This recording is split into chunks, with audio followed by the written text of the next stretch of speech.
Back on this Friday, Arizona Coyotes have the weekend off. I mean, all but one player. We'll talk about that because the All-Star break coming up this weekend. We'll get you guys caught up. Anything you might need to know about on this episode of Locked On Coyotes.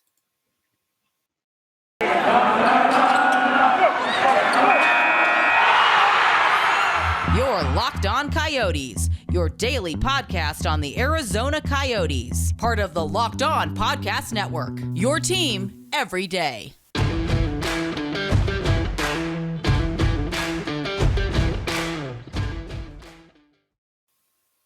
Welcome to the show, everybody. I'm Robyn Leonio. That is Carl Pavlik.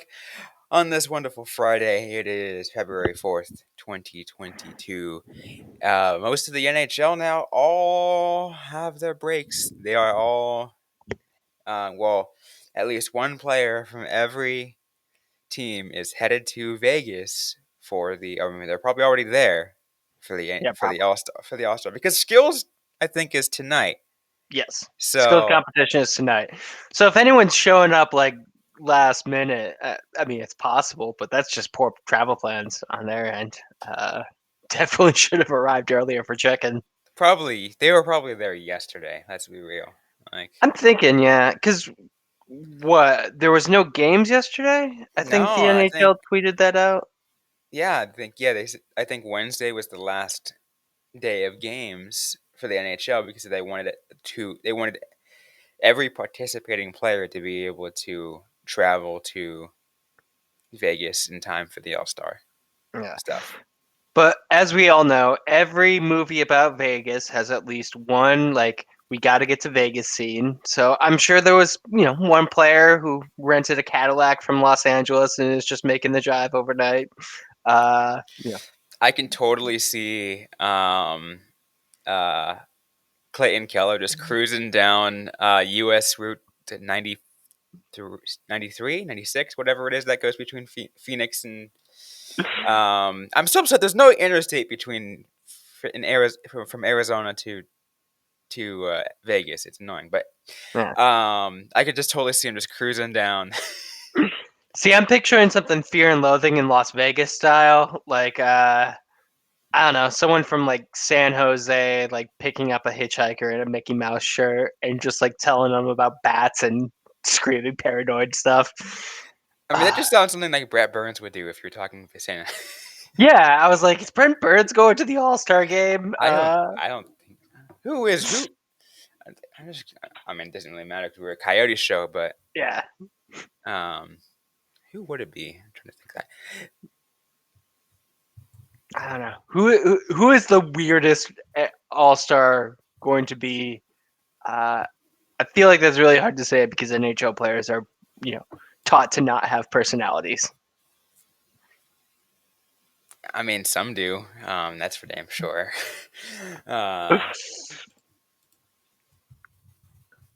See, let's take a look at the All-Star rosters and just see what pops up for us. 2022 All-Star rosters and captains. This one's dated because it says Ovechkin, but guess what? He got COVID. He's not going. Yeah. Did you see all the conspiracy theories about that?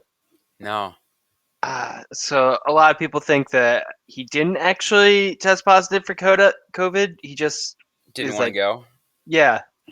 My philosophy is Alex Ovechkin has already just not gone to All-Star games he didn't want to go to. He doesn't need to fake a COVID test. That seems like it's a way worse thing. He's got that kind of pull. He's going to be like, nah, I'm just not going to go.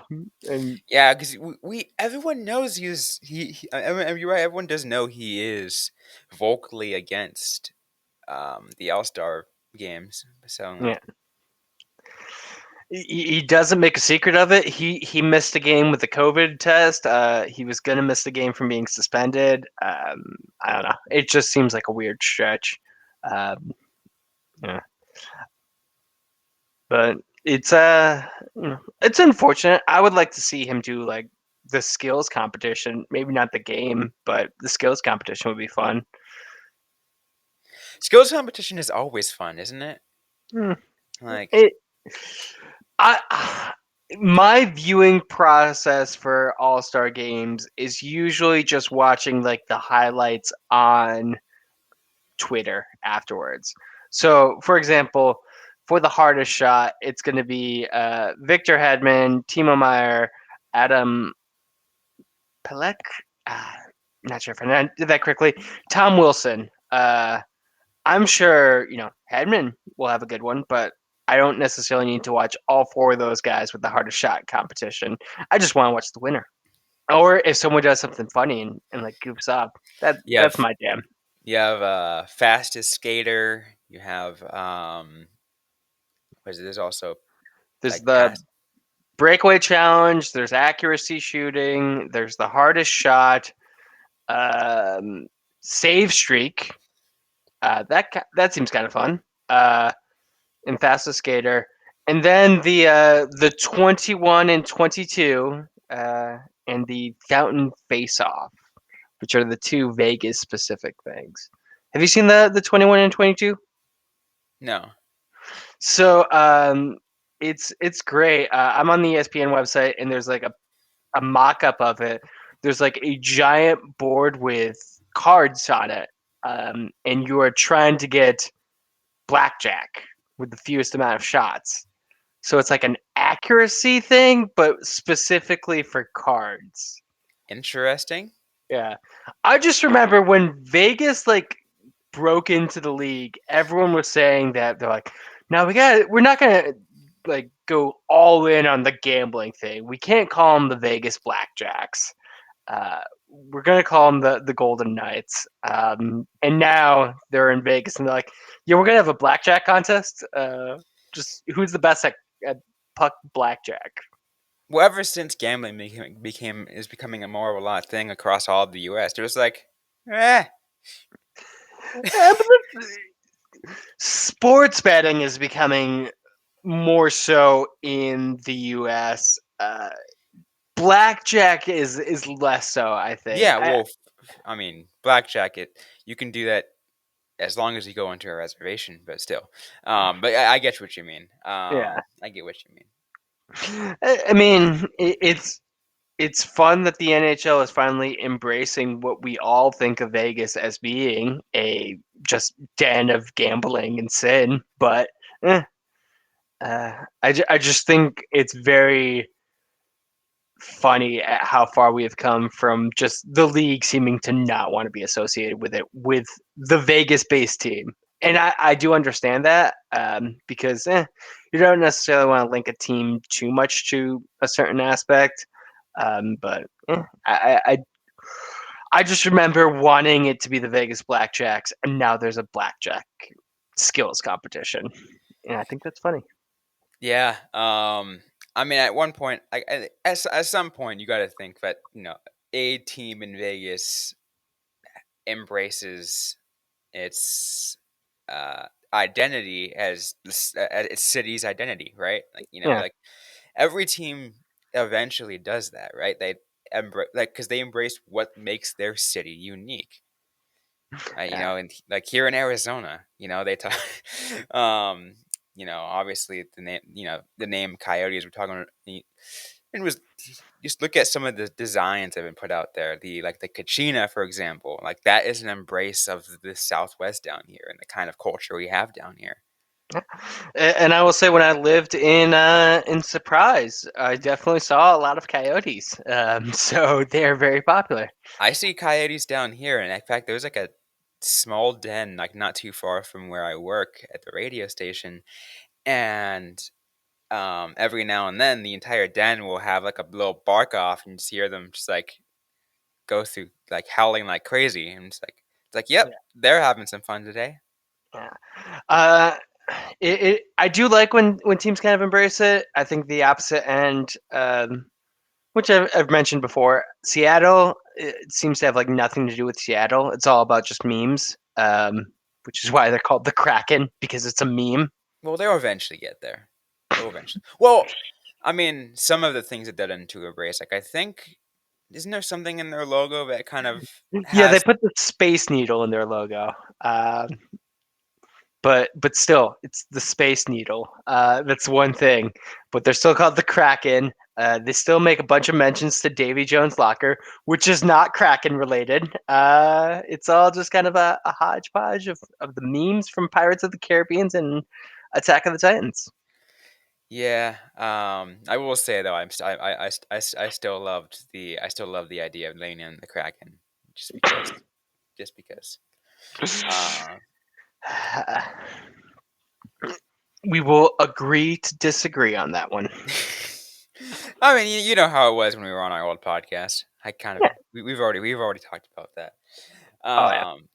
Anyways, though, we still got more to get to on this episode of Locked On Coyotes. We are going to discuss, a lot more of the All-Star game, plus maybe a couple mentions of what's going on also this weekend. Olympics starts today, so Yep. I'll talk about that in just a moment. But first, a quick word from Carl. So it's a new year, and that means New Year's resolutions. And if yours is about getting fit or eating healthier, make sure you include Built Bar in your health plan. Built Bar is the protein bar that tastes like a candy bar, maybe even better than a candy bar. It makes it easier to stick to your resolutions because it tastes so good that you want to have it. Unlike any of the other, protein bars, which can taste chalky, waxy, chemically, Built Bar doesn't taste like that. In fact, it's covered in 100% real chocolate, so it's going to taste good. It's only got 130 calories, just 4 grams of sugar, 4 net carbs, and 17 grams of protein. Compare that to a candy bar, which has like 240 calories, 30 grams of sugar, and dozens of net carbs. So there's lots of flavors that you can pick from: coconut almond, peanut butter brownie, raspberry, cookies and cream, salted caramel. I'm more of a mint brownie type person. I like mint. It's a very refreshing flavor. What I want you to do is go to built.com, use the promo code LOCK15, and you can get 15% off your order. That's promo code LOCK15 for 15% off at built.com.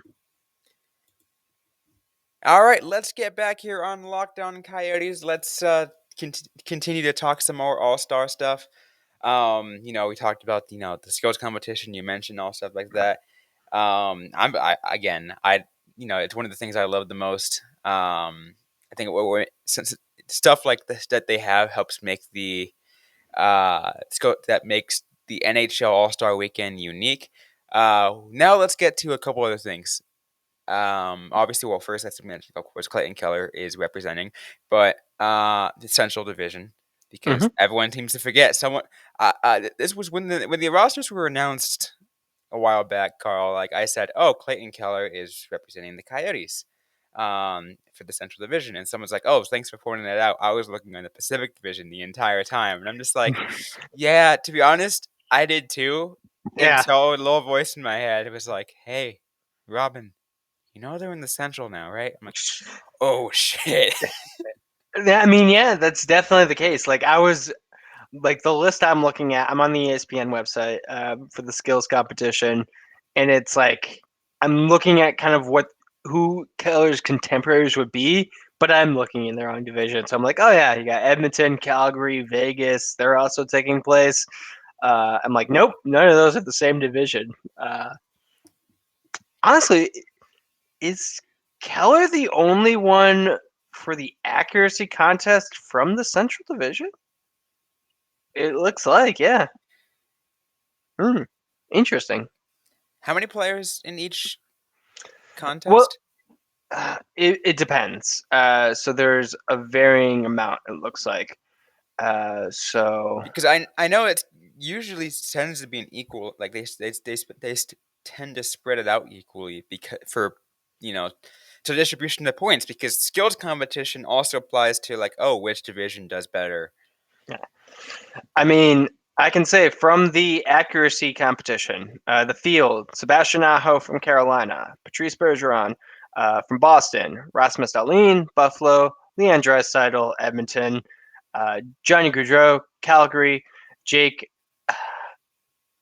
Gunsel, Pittsburgh. Sorry, Again, so uh, Jonathan Marchand from Vegas, and Troy Terry from Anaheim. So that's a lot of Pacific Division teams right there. that is a lot of Pacific Division teams. So I mean, Who do you really think? Who do you think has the best shot amongst those two in terms of accuracy? In terms of accuracy, whew. Um, I know Marchessault is pretty freaking good. Yeah. The question is Aho better on that I side? I mean, I feel like Draisaitl has got to have a really accurate shot. That true. That too. That too. Hmm. It'll be interesting.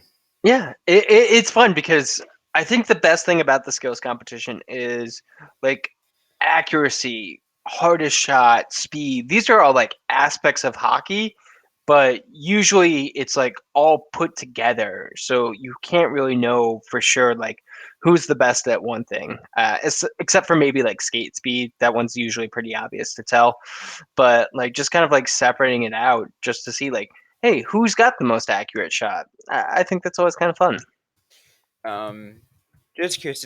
Are they still having a player do like a certain player do a demonstration of each one before?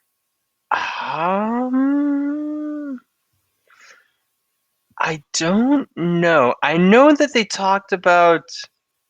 Because I know, and I remember this vividly because I was I was there that weekend. Was when it was in San Jose. They had Olympians, women's Olympians, um do the demonstration beforehand, and I remember that because there was that joke because Brianna Decker on one of the events had the fastest time, and of course because it was a demonstration couldn't win. I do see that the Fountain Face Off, which is one of the new additions, is going to have three-time Olympian Jocelyn uh, Lemieux Davidson. Apologies, Jocelyn, if I mispronounced your name. Um, I did not look that up beforehand, but I don't see any mentions of that for other ones. I would like that. I like when we have like, especially like women's Olympic athletes, just kind of like being involved Yeah. in the skills competition, especially. In this case, it had to be former women, U.S. because the women are currently playing in Yeah, China. yeah, not any current Olympians, but there's plenty of former Olympians that they could have on there. Um, but it'd be interesting to see if like you know Like Lindsay Fry would show up. Like and who knows, Lindsey Fry may have the most accurate shot. There's absolutely no reason why like a woman player couldn't have like the most accurate shot or even the hardest shot. Um, that's that'd be nice to see. But I don't know. Honestly, it's only mentioning for the Fountain Face Off, which is a great name for what is essentially I don't know, just another accuracy competition. Sure, with the breeze of a fountain spray added in for the second round.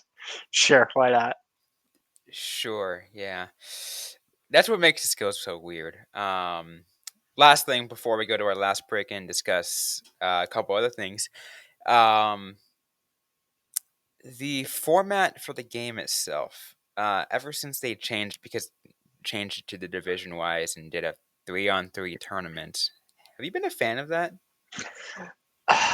No, but I will admit I was also not a fan of it previously. So, like, I do not know if there is a way that the NHL could make me care about the actual All Star game. Uh, I One thing I will give, it kind of adds a bit of uniqueness because all the other three major sports leagues do it by conference, and it's only one single game. Um, Especially the Pro Bowl, which is on this actually this Sunday. I think everyone can agree that's one of the worst out there. It's like, why does it even exist? I mean, 3-on-3 hockey is fun. In general, I think everyone's kind of a fan of that. They like the high scoring, which it often is the case.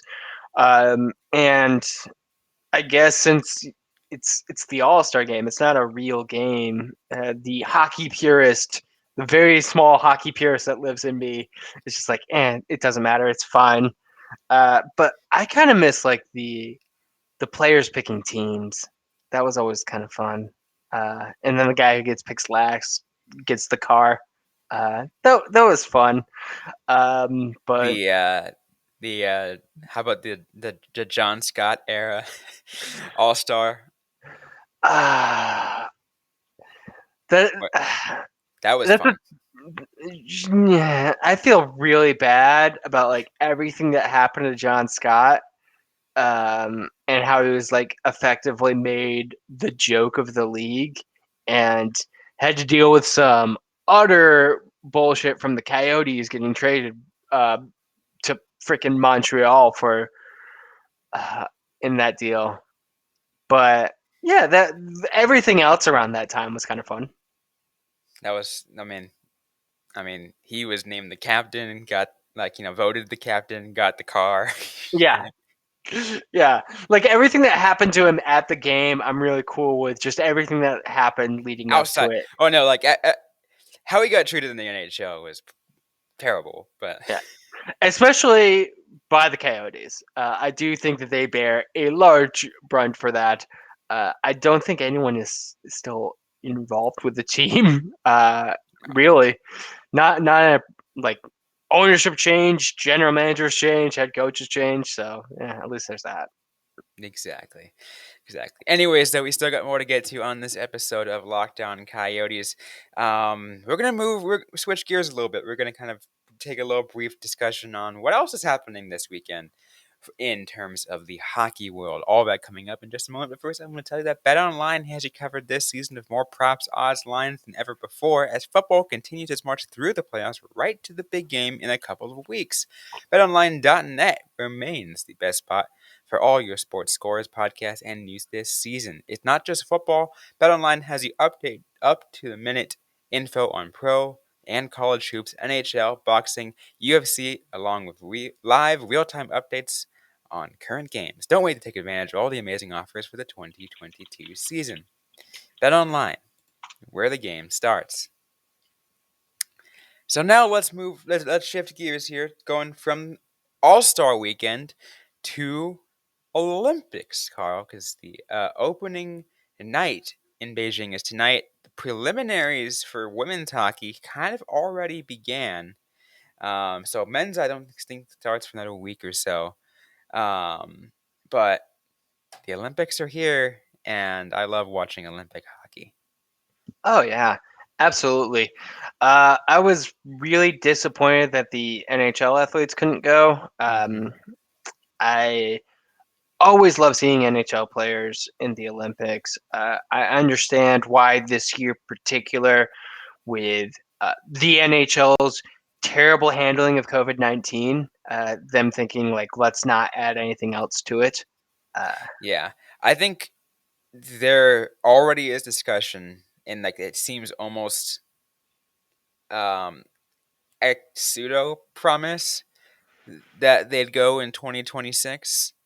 yeah, As well as planning a 2024 World Cup of Hockey. World Cup of Hockey. Which the World Cup of Hockey I thought was fun last time they did it. I thought so too, especially Team North America. That was fun. Team North America, the young guns. I love how gimmicky that was. Again, the hockey purist in me is very small. Um, I love that jersey, and I love like how it was just like the signal of what became the youth movement in the NHL, Hmm. and it really kind of like came to pass. I haven't looked at Team North America in a while, but I imagine all those guys are still doing pretty well.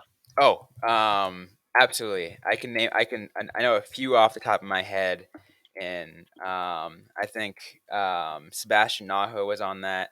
I have actually up now Connor Hellebuck, John Gibson, Matt Murray were your goaltenders. Shane Gostisbehere, Shane Gossespear was on that.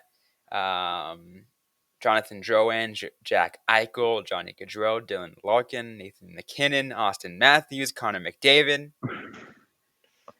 Ryan Nugent-Hopkins. Ryan Nugent-Hopkins, like Morgan Riley. Like, oh my God, look at this list. Like these guys are gonna be like these guys are already really good hockey players. I was just really surprised I saw Brandon Saad on there, and I'm like, was he?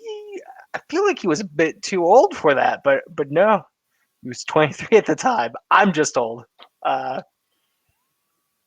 but yeah, no. Do you think we could get like another thing like that? Because it did feel like for a time, like the draft was just like so deep, in Well, such a way. these next 2 years are gonna be deep as hell. Yeah, Plus, there are already some really young guys out there, um, who are in their late teens, early 20s, who can easily make a roster like that.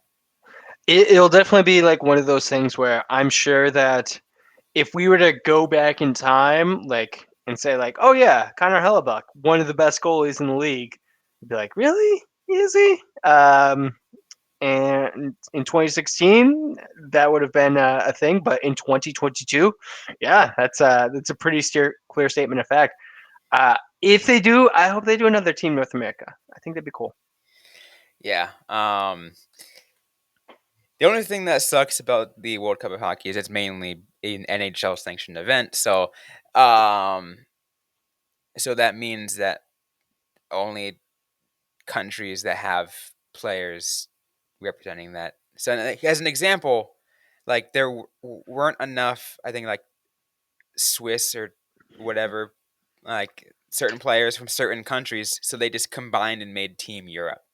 Yeah, that was really that was pretty not cool. And it also just like in general, like KHL players don't necessarily care about the World Cup of Hockey the same way that they care about the Olympics, the same way that they've cared about other tournaments. Um, it would be. I would really like to see them get like a very good World Cup of Hockey because we're not getting the Olympics or NHL players in the Olympics. Current NHL players in the Olympics, because there's definitely a lot of former NHL players I know over there, including quite a few Coyotes. Yeah, let's go ahead and mention those. Some of the former Coyotes who are representing their countries. You have a pretty good list, I believe, already on your Uh, side. I do. I got some. Jason Demers, Brandon Gormley, and Daniel Winnick, all former Coyotes, all going to be playing for Team Canada. Andy Mealy, who has spent time with the Roadrunners and with the Coyotes, playing for Team USA.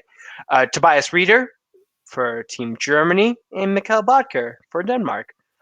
Possible we missed some, but those are kind of the main ones that stood out to us.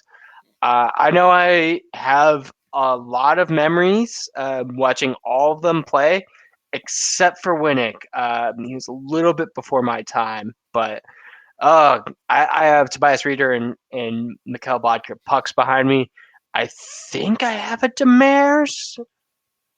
I I remember writing a lot about Gormley too. He was definitely a player who we all were kind of waiting to make the jump and be an NHL defenseman, and just didn't work out that way. Demiros was one that obviously would stick out to me because, like, not only did he play for the Coyotes, but he also played for my hometown team, San Jose, for a Yeah. while. And like, I was like, oh, cool! I get to watch. I get to watch an old player I used to grow up. Like, not really grow up watching, but I used to watch all the time. And he went to like there. So like, I'm glad he's out there playing for the country. You know. Yeah. I remember him playing with like Oliver Ekman-Larsson, and I remember the steal of a deal that brought him over from the Florida Panthers. Um, it was. I just want to get the specifics. Oh yeah, Jason Demers for Jamie McGinn, 1-1. Another former Shark. Yeah, Demers went up and immediately started playing top pairing defensive minutes with Oliver Ekman-Larsson, and Jamie McGinn continued to be Jamie McGinn. It is astonishing to me that the Florida Panthers have turned around as much as they did, considering the dumb deals they used to make. Including the whole Vegas ordeal. Yeah. I will never let that one up. I will never let that expansion draft trade deal up. I mean, at least teams did a somewhat better job protecting talent for the Seattle expansion draft. Well, it wasn't a protecting issue. It Hmm. was I will give you this player if you if you draft this player. Those two players are top players for Vegas. Yeah, but I'm sure Florida in some mind was protecting something. We just don't know what it was because the Florida Panthers were just a thing for a while. I do not understand how they became like the top of the league. I need to just kind of go into a deep dive into that one of these days. Absolutely. I'm gonna take a look at some of the odds on Bet Online. If they have it, I'm sure they have it, which they definitely do for the Olympics. If they have they gotta have futures on here. I'm trying to see where they can find it.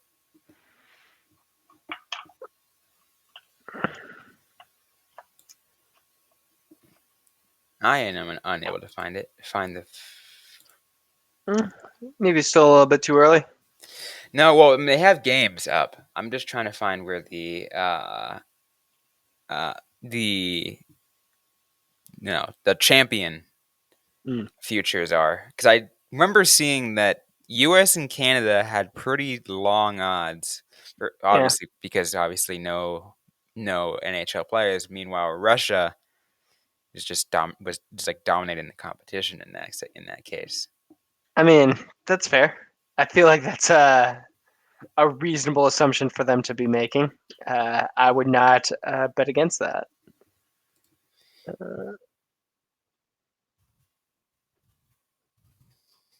Gotta double check a few things and see if it's somewhere. But I mean, yeah, it makes sense, especially because I mean, remember the whole time that whole ordeal. I mean, isn't this the same reason? Because no NHL players that led the led the people to believe that, or that led to the whole story behind the Miracle on Ice, because no NHL players playing in the Olympics. Russia's just this freaking powerhouse of a team that Yeah. is. And who was the other team that was after Sweden? I think the Team USA had to beat, who was almost just as good. Miracle on Ice is definitely an interesting story that I think gets oversimplified by the whole U.S. versus Russia thing, because that was really just an underdog team that had to do a lot of like tough wins, including beating a international powerhouse. I mean, that's yeah. I mean, there was a lot. Yeah, there was a huge political thing to it. And the Yeah, one thing I love talking about that is, and I know, um, even though it was before my time, of course, anyone who's a hockey fan knows about it. And they just can talk. Everyone's like, look at what happened. What one sport event brought together this entire freaking country. Uh, yeah, yeah. That whole time period was interesting. The Canadian Summit series is also really good. If you're curious, listeners at home, I recommend a CBC documentary called "Hockey: A People's History." 10 parts, really does a good breakdown of like the history of hockey, and the stuff that was going on around that time is pretty interesting. All right, I have the odds finally for this is on BetOnline's Twitter account of what the who's going to win gold in men's hockey. You got the ROC, so the Olympians from Russia at plus 160, Finland at plus 450, Sweden at plus 550, Canada at plus 600, the Czech Republic, also Czechia, at plus 1,000, and USA at plus 1,400. I'd maybe go Sweden or Finland. I don't really like to. Finland's always more of a dark horse for international competitions, but mm, definitely not good odds for the U.S. No. Um, Maybe when preliminaries start, let's see if we see Russia play Sweden, that'll give me an idea if I want to pick Sweden. Yeah, yeah. No reason to bet now before games have even been played for the winner. Let's let that roll, and I'm sure we'll be able to talk about that in a future episode. We got plenty of time 2 weeks from now. Yep, I want to. I'm also definitely going to want to focus on the women's tournament too, because that will be fun. But we'll probably mention some of it as that goes because we're running out of time. Yeah. Um, but women's tournament is always a fun time, especially because like Well, the women's always seems to be Team USA versus Team Canada, so exactly. that can be that's also really fun, but I think it's a little bit more predictable. I would like to see more competitive women's teams internationally. That would be really cool. I'd like to see to not know like who the finalists are probably going to be, but yeah, the women's gold medal game is always much watch. Especially, well, it's mainly the rivalry, right? That rivalry, the U.S. Canada rivalry, like. Yeah, watching two teams that absolutely hate each other, it's always fun. It's gonna be fun. I'm gonna enjoy it. Anyways, though, we're out of time on this episode of Locked On Coyotes. If you like what you heard, don't forget to leave a review, like, comment, subscribe if you yet to already. We're available everywhere you get your podcasts, including on YouTube. Don't forget to interact with us on social media. We're on Facebook, facebook.com/LockedOnCoyotes, on Instagram at LockedOnCoyotes, on Twitter at LO_Coyotes. I am personally at Robyn_Leonio. Carl Pavlik is Carl Pavlik FFH. Interact with us, DM us, mention us, whatever you want. Ask us a question you might have. We might answer right back or on a future episode of the Locked On Coyotes podcast. Thanks again, everyone, for listening to today's episode. Hope you guys are staying safe out there. Hope you guys are staying healthy. And don't forget to howl on.